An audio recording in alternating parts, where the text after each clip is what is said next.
Ate kong palakpakan. Maraming babae ang nakamanganga, ngunit ikaw ang pinakakaiba sa kanilang lahat. Kawikaan 31 verse 25. O mga anak, sundin ninyo ang inyong mga magulang sa Panginoon sapagkat ito'y matuwid. Ephesians 6 verse 1. Lord, I trust my way, your light guides me every day. God in command, I will change. Faith and love, I will praise. In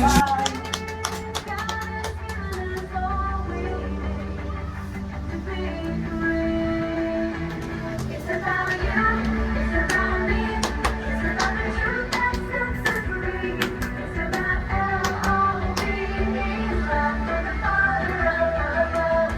It's about hope, it's about life, it's about the love of Jesus Christ. It's about everlasting, never failing love.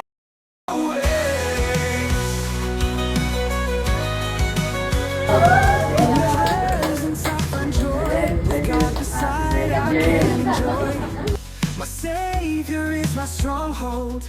With Him my life's assured and bold. In You, Lord, I trust my way. Your light guides me every day. God in command, I will change. His faithful hand will rearrange. Faith and love I will praise. In Jesus I win always. When God in command, all will change. His faithful hand will rearrange. With faith and love I will praise. In Jesus I win always. Win always. Father Day Pastora, mahal kita. Salamat at ikaw ay isang magandang halimbawa ng isang ina. Mahal kita, mahal ka namin, ito ang church na ating panaglilingkuran. God bless. I got more.